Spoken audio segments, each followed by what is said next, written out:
ምንም ነገር ሲገጥማችሁ እግዚአብሔር ይመስገን እስኪ በሉ። እግዚአብሔር ይመስገን በሉ። እግዚአብሔር ይመስገን ካል አፋችን የለመደውን ነገር ጆሮአችን ይሰማዋል። ጆሮአችን የሰማውን ነገር አይምሮአችን ይለምደዋል። አይምሮአችን የለመደውን ነገር ደግሞ ሕዋሳት እንዲሰሩ አንድ ቀን እግዚአብሔር ኃይል ይሰጠናል። ስራ እንዳታገኙ የሚዘጋባችሁ ነገር ሊኖር ይችላል። ይሄን አይነ ጥላ ነው ምናምን የሚለውን አትስሙ። ግን ሰይጣን ለማንም ሰው እየሄደ ግን በር ይዘጋል። ማድረግ ያለብን ምንድነው? ማመስገን። ትዳር ሊዘጋባችሁ ይችላል። እንዳትቀጠሉ ሊዘጋባችሁ፣ በረከት ሊዘጋባችሁ ይችላል። ያን ነገር የምታስከፍቱት እግዚአብሔርን በማመስገን ነው። ያለ ምክንያት ተጨንቃችሁ ታውቃላችሁ?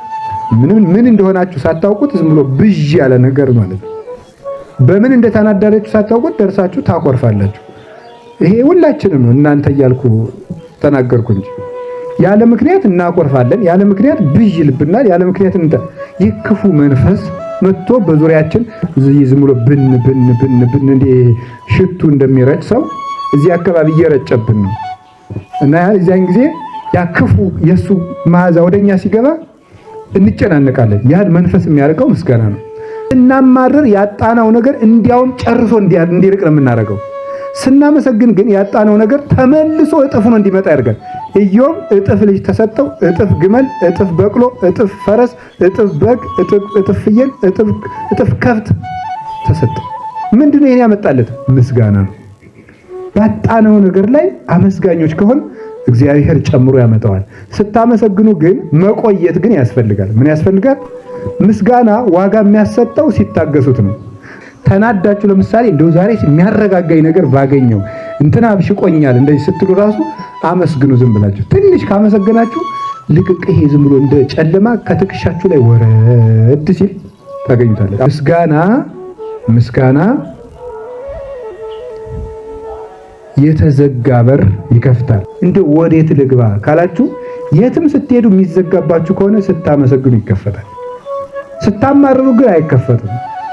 ስታመሰግኑ ግን አንዳንድ ጊዜ ሰይጣን አለ አይደል? የትም ስንሄድ ዝም ብሎ መዘጋት ገጥሟችሁ ያውቃል? እንደዚህ ቢሮም ስትሄዱ የከፋ ፊት፣ ቤትም ስትመጡ የከፋ ፊት፣ እንደው ደግሞ ልሳፈር ስትሉም የከፋ ፊት ያለው ባጃጅ የሚያመናጭቅ እንደው የትም ነው የሚዘጋብኝ እኔ እንላለን። አንዳንድ ቀን ምን እናድርግ ስትሉ እዚያ ቁጭ ብላችሁ አትቆዝሙ።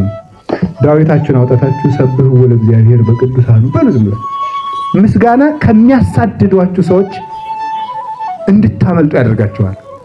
እንዳይደርሱባችሁ እየተከተሉ የሚያሰናክሏችሁ ነገሮች ቢኖሩ ሰይጣን ሊሆን ይችላል፣ ክፉ ሰውም ሊሆን ይችላል፣ ምንም ሊሆን ይችላል።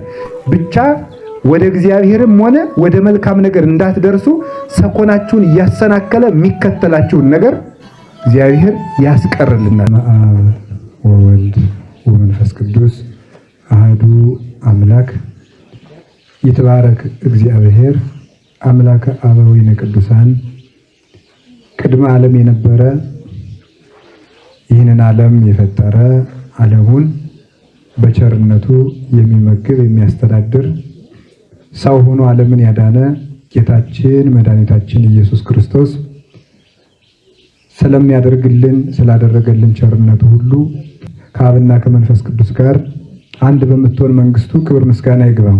ቅዱስ ኃይለ ቃል ወስደን ትንሽ ትምህርት እንማማራለን። ምስጋና በሉ የችግሮች ሁሉ መፍትሄ ነው። እስኪ በሉ እንደገና በሉ። እሺ ድገሙት አንድ ጊዜ።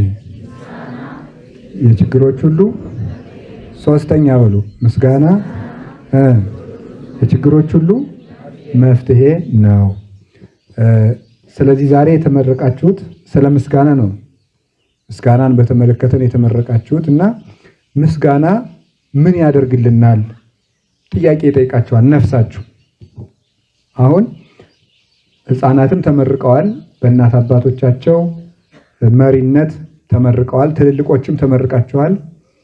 በህይወታችሁ ግን ፈተና ስትፈተኑ ምስጋና ምን ያደርግልኛል፣ በገና መደርደር ምንም ይሰራልኝ ሊላችሁ ይችላል ህሊናችሁ። ህሊና ደግሞ የዚህን ጊዜ ነው የምጠይቃችሁና ተዘጋጅታችሁ ጠብቁኝ አይልም። ችግር የገጠመው ዕለት ብቻ ይሄ ምን ያደርግልኛል ይላል። የዚያን ጊዜ እንድትመልሱት ነው። የኔ በገና መደርደር ምን ጥቅም አለው፣ በህይወቴ ምን አመጣ ብሎ ሊጠይቃችሁ ስለሚችል ይህን ጥያቄ ሲጠይቃችሁ ሊናችሁ ይሄን መልስ እንድትመልሱና ሌላው ምክንያቱ ይሄን የበገና ምስጋና እናድርገው እንጂ በህይወታችን ዘመን ሁሉ ምስጋና የምናመሰግን ከሆነ ችግሮች ሁሉ እንደሚፈቱልን ልነግራችሁ ነው። የመጽሐፍ ቅዱስ ታሪክ መነሻ ልውሰድ ስንል የምንወስደው የሐዋርያት ሥራ ምዕራፍ 16 ቁጥር 25 ላይ ያለውን ኃይለ ቃል ነው እና በመጽሐፍ ቅዱስ ምስጋና ምን ለሰዎች መፍትሄ እንዳመጣ እነግራችኋለሁ። ምስጋና ምን ምን ችግሮችን ፈቷል የሚለውን ነው ላሳይ የፈለኩት።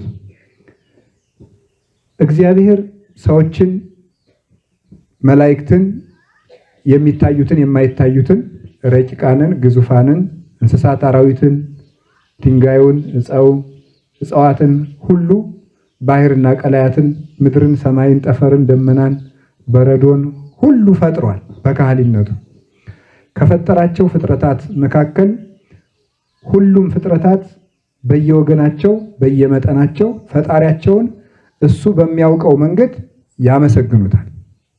በትንቢተ ዳንኤል እንደተገለጸልን ይባርክዎ ኩሉ ግብረ እግዚእ ለእግዚአብሔር፣ የእግዚአብሔር የእጁ ስራዎች ሁሉ እግዚአብሔርን ያመሰግኑታል ይላል። ለምሳሌ በረዶ ያመሰግነዋል። ይባርክዎ ደደኮ መርቄ ለእግዚአብሔር፣ ብርድና ውርጭ እግዚአብሔርን ያመሰግኑታል። ይባርክዎ እሳት ወላሂብ ለእግዚአብሔር፣ እሳትና ሙቀት ሁሉ እግዚአብሔርን ያመሰግኑታል ተብሎ ተጽፏል።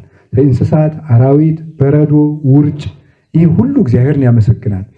እዚህ ላይ አንድ ጥያቄ መጠየቅ እንችላለን። እንደዚሁ እነዚህ ምንድነው የሚያመሰግኑት ሲባል የነዚህ ምስጋና የሚባሉ የእግዚአብሔርን ትእዛዝ መፈጸማቸው ነው እንጂ እግዚአብሔርን ቅዱስ ቅዱስ ቅዱስ እያሉ እንደኛ ቃል አውጥተው ዜማ መጥነው ድምፅ አውጥተው አያመሰግኑም። ምስጋና የተባለላቸው መታዘዛቸው ነው። በረዶ በዚህ ውረድ ሲለው ይወርዳል፣ ነፋስም እንዲህ አድርግ ሲባል ያደርጋል፣ እሳቱም እንዲህ ሲለው ወርድ አቃጥል ሲለው ያቃጥላል፣ ቀዝቅዝ ሲለው ይቀዘቅዛል። ልክ ለሰለስቱ ደቂቅ እንደተደረገው እሳቱ ይነድ ነበር። ውርጭሁን ሲለው ለቅዱስ ቂርቆስ እና ለእናቱም ለኢየሉጣ እንደተደረገው ይሆናል። ስለዚህ ፍጥረታት እግዚአብሔርን አመሰገኑ የሚባለው መታዘዛቸው ነው። ለምስጋና ግን ልሳን ተሰጧቸው፣ ቋንቋ ተፈጥሮላቸው፣ አንደበት ተሰጧቸው አከናውነው የሚያመሰግኑ ግን መላእክትና ሰዎች ናቸው። ሰዎችና መላእክት ለምስጋና የተፈጠሩ ናቸው። ስለዚህ መጀመሪያ ስንፈጠር ዲያብሎስ አጋይን እኛ ከመፈጠራችን በፊት ዲያብሎስና መላእክት በተፈታተኑ ጊዜ የጠባቸው ምክንያት አመስግኑኝ አናመሰግንም ነው የነበረው። ከዚያ በኋላ ዲያብሎስ አላመሰግንም ሲል እግዚአብሔር ጸጋውን ነሳው። ለቅዱሳን ግን የብርሃን ጎርፍ አወረድላቸው። ለቅዱሳን መላእክት የብርሃን ጎርፍ እግዚአብሔር አጎረፈላቸው። ወይእቲ ብርሃን ኮነቶሙ አእምሮ፣ ይህች ብርሃን ለመላእክት ዕውቀት ሆነቻቸው። ከዚያ በኋላ ቅዱስ ቅዱስ ቅዱስ እግዚአብሔር ጸባዖት ፍጹም ምሉ ሰማያት ወምድረ ቅድሳተ ስብሐቲከ። በዚህ ምስጋና መላእክት ሕይወት ያገኙበታል፣ ዕውቀት ያገኙበታል፣ ደስታ ያገኙበታል፣ የማይሰለች አእምሮ ያገኙበታል፣ ዘላለማዊነትን ያገኙበታል፣ ዲያብሎስን ድል ነስተውበታል። ስለዚህ የመላእክት ሕይወት ምንድን ነው ሲባል ማመስገን ነው። ለመላእክት የዘላለም ሕይወት የሚሰጣቸው ምስጋና ነው። መላእክት እንደኛ አይቆርቡም፣ ቁርባን የላቸውም ስላልበደሉ። የመላእክት ሕይወታቸው ምንድነው ማለት የእግዚአብሔርን ስም እየጠሩ ማመስገን ነው። መላእክት እንዳይጠፉ የሚጠብቃቸው ምስጋና ነው። ሳጥናኤልን እንዲያሸንፉ ያደረጋቸው ምስጋና ነው። የደስታ ሕይወት ነው። የመላእክት ሕይወት የደስታ ሕይወት ነው። በመላእክት ውስጥ ጭንቀት የለም፣ ሐዘን የለም፣ ትካዜ የለም፣ ብቸኝነት የለም፣ ስቃይ የለም፣ ምኞት የለም፣ ክፉ ምኞት፣ ጸጸት የለም፣ እንደዚህ ባልሆን ኑሮ የሚል ነገር የለም። የመላእክት ሕይወት የደስታ ሕይወት ነው። ጨለማም የለም፣ የብርሃን ከተማ ነው። ያ ምንድነው ያደረጋቸው? ምስጋና። ምስጋና የደስታ ሕይወት ይሰጣል። ሐዘንን ያርቃል፣ ጨለማን ያርቃል፣ እውቀት ይሰጣል፣ እግዚአብሔርን ያሳያል። ሲያመሰግኑ እግዚአብሔር ታያቸው። የዘላለም ሕይወት ይሰጣል፣ ከጥፋት ያድናል። ስለዚህ ምስጋና አንዱ ምን ያደርጋል ስትሉ ሰዎችን መላክ ያደርጋቸዋል። ሰዎችን መላክ ያደርጋቸዋል። ከእንስሳት ሕይወት አውጥቶ ከውድቀት አውጥቶ ከዲያብሎስ ተንኮል አውጥቶ ሰዎችን መላክ ያደርጋቸዋል። ለምሳሌ ቅዱስ ዳዊት በበገና ይዘምር ነበረ። በበገና ሲዘምር ቅዱስ ዳዊት የመላእክትን ሕይወት ያዘ። አሁን የመላእክትን ምስጋና ወስደው አምጥቶ የመላእክት ምስጋና አምጥቶ ቅዱስ ዳዊት ዘመረበት። በቅዱስ ዳዊት መዝሙር መላእክት ይዘምራሉ። እስመ በመዝሙረ ዳዊት ይዘምሩ ሰማያውያን ወምድራውያን። በቅዱስ ዳዊት መዝሙር የሰማይ መላእክት የምድር ሰዎች ሁሉ ይዘምሩበታል። ስለዚህ ሰውን መላክን ሰው የሚያደርገው ምስጋና ነው። ስታመሰግኑ የመላእክት ባልንጀራ፣ የመላእክት ወንድም፣ የመላእክት እህት፣ የመላእክት ጓደኛ ነው የምትሆኑት። ምስጋና ሰውን ከማህበረ መላእክት ይጨምረዋል፣ ከብቸኝነት ያወጣል፣ ከሐዘን ያወጣል፣ ከድንቁርና ያወጣል። እግዚአብሔርን እንዳናይ የተጋረደብንን ጨለማ ሁሉ ይገፋል። ስለዚህ በገና ስትደረድሩ ብቸኝነታችሁ ይርቃል። የእውቀት አይምሮ ይከፈትላችኋል። የተዘጋ ልብ ትምህርት ማጥናት እምቢ የሚላችሁ ቢሆን አይምሯችሁን ይከፍትላችኋል። ብቸኝነታችሁ ይርቅና መላእክት ከእናንተ ጋር ይሆናሉ። ከመላእክት ጋር የሚያዛምድ ሕይወት ነው። እግዚአብሔርን የሚያስመስል ሕይወት ነው። ሰውን ከመላእክት ማህበር ይጨምራል። አሁን እናንተ የመላእክት ዘመዶች ናቸው። በቤተልሔም የማቴዎስ ወንጌል ምዕራፍ 2 የሉቃስ ወንጌል ምዕራፍ 2 ቁጥር 1 ጀምሮ የጌታችን ልደት እንደምታነቡት ሰዎችና መላእክትን ያስተባበራቸው ምን ይመስላችኋል? ምስጋና ነው። ሰዎችና መላእክት አንድ ላይ ሆነው ስብሐት ለእግዚአብሔር በሰማያት ወሰላም በምድር ስምረቱ ለሰብ። አምላክ ሰው ሆነ፣ ሰው አምላክ ሆነ። የሰው ፍቅር አገብሮት ሰው ቢሆን ለሰው ነፃነቱ ተሰጠው ብለው አመሰገኑ። ሰውና መላእክት በቤተልሔም ተዛምደው፣ መላእክት ስጋ የላቸውም፣ እኛ ስጋ አለን። የሚደክም ስጋ ያላቸው መላእክት ሰዎችና እረኞች ማለት ነው። የማይደክም ስጋ ያላቸው መላእክት እንዲታዩ አንድ ላይ እንዲዛመዱ ያደረጋቸው ምስጋና ነው። ሰውን ወስዶ የመላእክት ጓደኛ ያደርገዋል። በቤተልሔም መላእክት ከሰው ጋር መጥተው ወንድምህ ሆኑ ተዛመዱ። ሰዎች ደግሞ ወጥተው ከፍ ብለው የመላክ ዘመድ አበጁ። ያዛመደን መካከለኛው የማዕዘኑ ራስ ማን ነው? ክርስቶስ ነው። መካከል ሆኖ ሰውና መላእክትን ያዛመዳቸው የማዕዘኑ ራስ ግን ክርስቶስ ነው። ስለዚህ ማመስገን በቤተልሔም ሰውና መላእክትን ሲያዛምድ አየን። መላእክትን ኃይል ሲሰጣቸው አየን። ከዚያ በብሉይ ኪዳን ምስጋና የሰራውን ስራ ልንገራችሁ። አንድ ምስጋና ያጣናውን ምንጭ እንዲፈልቅ ያደርጋል። በኦሪት ዘኍልቍ ምዕራፍ 22 ላይ ስትመለከቱ እስራኤል የሚጠጡት አጡ። የሚጠጡት ውሃ ሲያጡ ምንድን ነው ያደረጉት? እግዚአብሔር በሙሴ ልብ ጥበብ አሳደረበትና ሙሴ እንዲህ አላቸው፣ የአባቶቻችን ምንጭ ሆይ ፍለቅ፣ እኛም እንዘምርልሃለን በሉ አላቸው። ምን አለ? እስኪ የአባቶቻችን ምንጭ ሆይ ፍለቅ በሉ። ምንጭ ሆይ ምን በላሉት? ፍለቅ። እኛም ምን እንላለን አሉት? እንዘምራለን። ምንጭ ሆይ ፍለቅ፣ እናንተም ዘምሩ አሉ። ሲዘምሩ ውሃ ፈለቀላቸው፣ ጥማቸው ተቆረጠ። ምስጋና የተጠማነውን ነገር እንድንረካ ያደርገናል። ጤና ልንጠማ እንችላለን፣ ሰላም ልንጠማ እንችላለን። የሰው ብሶትም ሊኖርብን ይችላል። ብዙ ብቻ እያንዳንዳችን ጥም አለብን። እውነት ለመናገር ሰላምም ይጠማዋል፣ ጤናም ይጠማዋል፣ እውቀት ይጠማዋል፣ ሀብት ይጠማዋል። ሁላችንም ገልጸን የማንናገረው በድህነትም ውስጥ ብንሆን በሀብትም ውስጥ ብንሆን የተማርንም ብንሆን ያልተማርንም ብንሆን እያንዳንዳችን ጥም አለብን። ያንን የተጠማነውን ሁልጊዜ የሚያረካ ውሃ ከሆዳችን ውስጥ እንዲፈልቅ የሚያደርገው የታተመ አለት ውሃ እንዲያፈልቅ የሚያደርገው ምስጋና ነው። የእግዚአብሔር ቤተሰቦች በጎ ነገር እንዲፈልቅላችሁ ከፈልጋችሁ ሁልጊዜ አመስግኑ። ማመስገን ማለት በገናዋን ደርድሮ ጨርሶ በኋላ ማማረር አይደለም። በየሁኔታችሁና በቦታችሁ ሁሉ እግዚአብሔር ይመስገን ማለት ብሎ ነፍሳችን ተለምደዋለች። ምንም ነገር ሲገጥማችሁ እግዚአብሔር ይመስገን እስኪ በሉ። እግዚአብሔር ይመስገን በሉ። እግዚአብሔር ይመስገን ካል አፋችን የለመደውን ነገር ጆሮአችን ይሰማዋል። ጆሮአችን የሰማውን ነገር አይምሮአችን ይለምደዋል። አይምሮአችን የለመደውን ነገር ደግሞ ሕዋሳት እንዲሰሩ አንድ ቀን እግዚአብሔር ኃይል ይሰጠናል።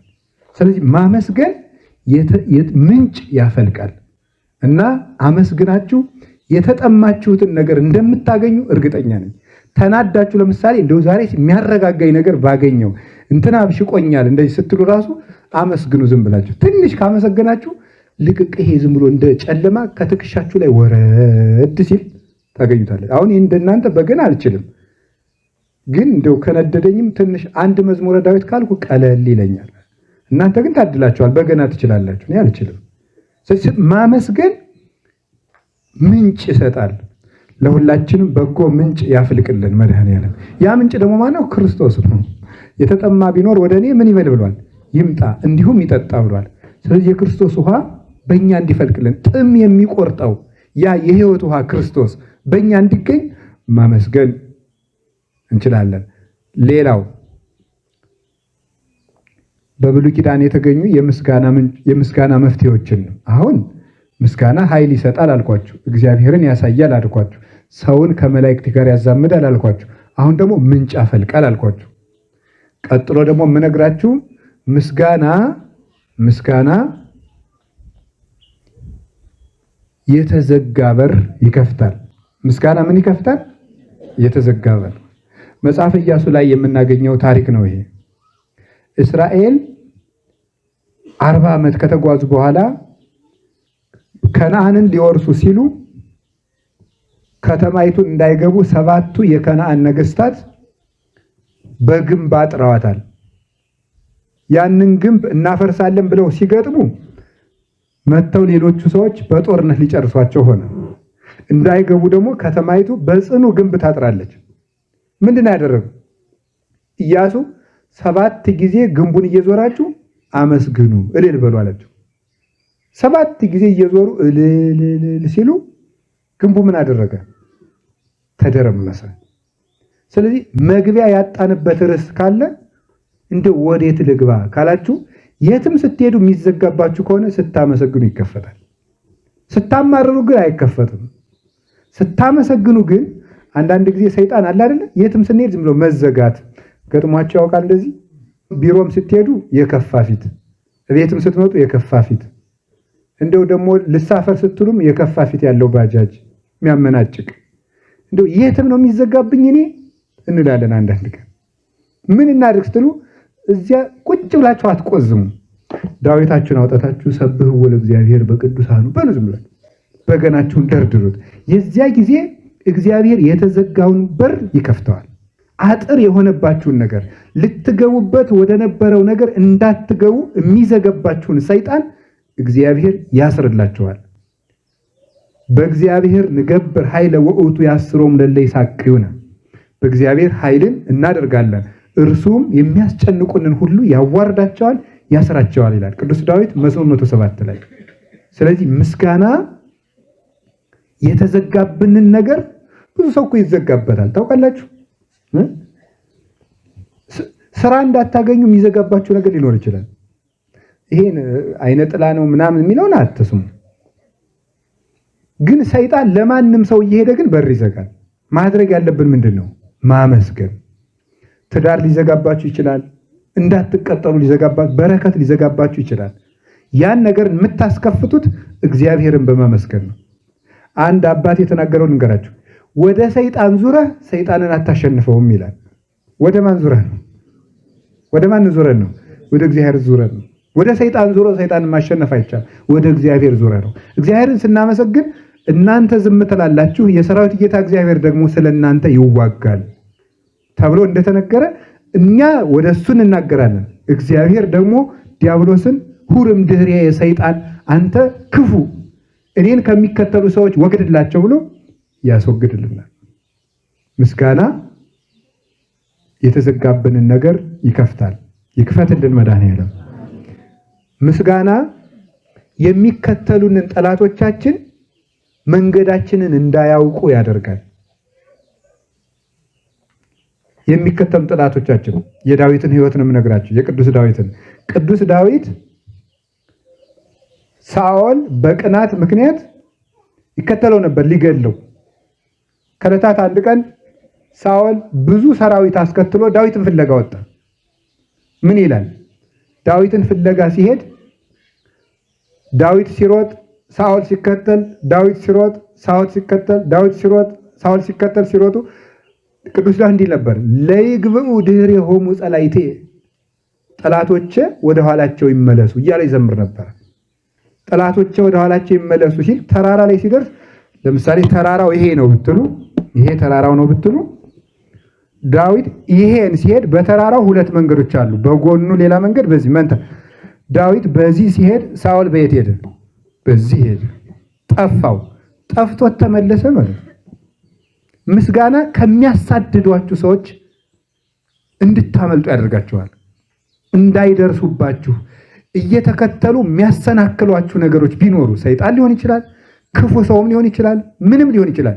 ብቻ ወደ እግዚአብሔርም ሆነ ወደ መልካም ነገር እንዳትደርሱ ሰኮናችሁን እያሰናከለ የሚከተላችሁን ነገር እግዚአብሔር ያስቀርልናል። ምስጋና ከሚከተሉን ጠላቶቻችን ዛረተውን ከመሐየለ እግሬ፣ እግሮችን እንደ ብሆር የሚያበረታቸው እግዚአብሔር ነው። እግዚአብሔር ኃይሌ ወፀወኔ ወእቱ ይከልቦቱ ወበአምላኬ የተአደው አለ አረፍት ለአምላኬ ሰንጹህ ፍኖቱ። እግዚአብሔር ብሮጥ መጠጊያዬ ነው፣ ብዋጋ ጋሻዬ ነው ብሏል። ስለዚህ እግዚአብሔር ማምለጫ አለታችን ነው። ስንሮጥ ተከትለው እንዳይዙን የሚያደርገን ክፉ ጠላቶቻችን አጋንንት ሕይወታችንን እንዳይዙ ወደኋላ የሚያስቀርልን፣ እኛን ደግሞ የማምለጫ በር የሚሰጠን እግዚአብሔር ስናመሰግነው ነው። ከቃሉ ጋር ናቸው።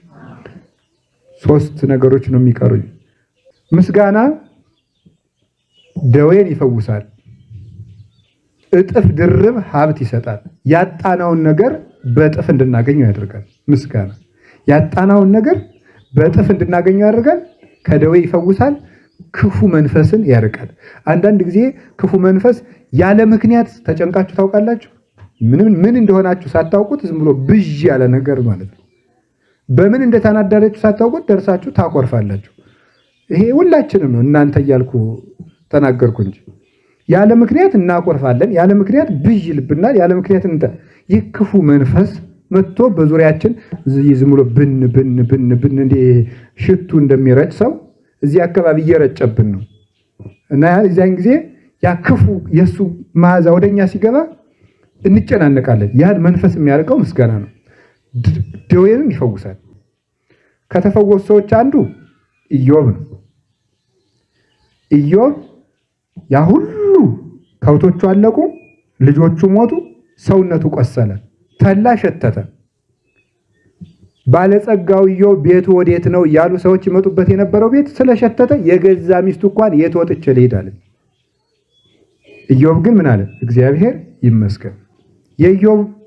የኢዮብ ትልቁ መዋጊያ ጋሻው ምን እንደሆነ ታውቃላችሁ? ምስጋና ነበር። ባለቤቱ የተዋጋችሁ ምንድን ነበር የምትለው?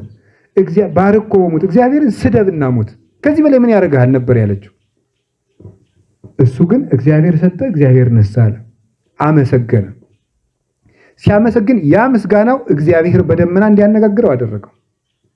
በደመና ተገልጦ እግዚአብሔር ፈወሰው፣ ዘመኑን አረዘመ፣ ደዌውንም ፈወሰው። ከዚያ በኋላ ተመልከቱ፣ እጥፍ ድርብ ሀብት ይሰጣል ብያችሁ ነበር። ያጣነው ነገር ስናማርር ያጣነው ነገር እንዲያውም ጨርሶ እንዲርቅ ነው የምናደርገው። ስናመሰግን ግን ያጣነው ነገር ተመልሶ እጥፍ ሆኖ እንዲመጣ ያደርጋል። ኢዮብ እጥፍ ልጅ ተሰጠው፣ እጥፍ ግመል፣ እጥፍ በቅሎ፣ እጥፍ ፈረስ፣ እጥፍ በግ፣ እጥፍ ፍየል፣ እጥፍ ከብት ተሰጠው። ምንድነው ይሄን ያመጣለት? ምስጋና ነው። ባጣነው ነገር ላይ አመስጋኞች ከሆን እግዚአብሔር ጨምሮ ያመጣዋል። ስታመሰግኑ ግን መቆየት ግን ያስፈልጋል። ምን ያስፈልጋል? ምስጋና ዋጋ የሚያሰጠው ሲታገሱት ነው።